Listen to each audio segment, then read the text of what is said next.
Fazendo um café expresso em casa sem máquina e com café solúvel. Você vai precisar de um café solúvel qualquer, de qualquer gosto, uma canequinha, um pouco de água, açúcar e água quente. 2 colheres de açúcar. Esse café é para quem gosta de café doce, né? Se você não gosta de café doce, então vai ter que usar leite em pó talvez, mas essa receita funciona só com açúcar. 2 colheres de café solúvel. Como o café expresso é forte, né?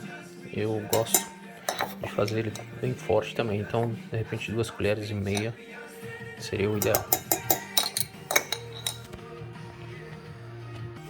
Agora põe um pouquinho de água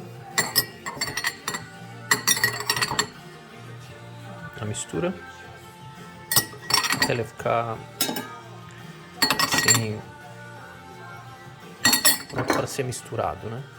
Eu uso uma colher de madeira para não quebrar o copo, nesse caso é uma caneca de metal, não tem problema. Então tenta fazer uma pasta aqui primeiro. E não pode estar muito molhado, tá? Quando tiver bem misturadinho essa pasta, aí a gente vai ter que bater com essa colher até ele ficar bem cremoso. Vamos lá.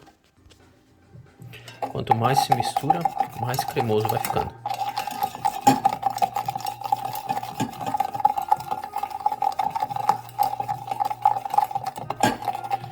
Ele vai ficar até branco, né? Depois que começar a ficar meio esbranqueado é quando está chegando no ponto. Olha como já está bem mais cremoso e amarelinha, né?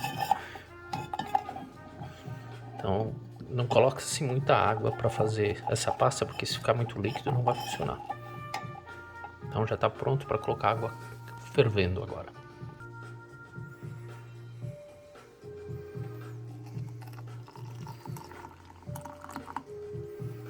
Coloca-se água somente até onde, né, a bordinha aqui onde você estava mexendo o café. Não coloca mais do que isso, né? Senão vai ficar muito fraco. Mas também é a gosto. Agora é só misturar. Mistura bem para tirar toda essa pasta do fundo. E ela misturar na água, né? Para ficar um café bem cremoso mesmo.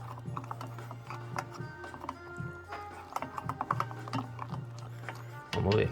Deixa ela sentar um pouquinho e a crema vai começar a aparecer.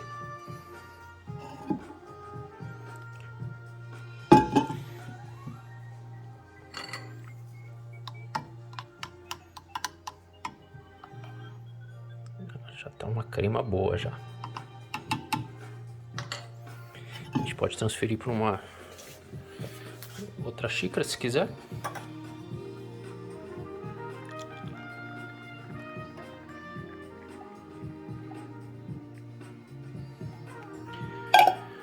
E aí tá o café expresso muito parecido com o de máquina, né? Delicioso.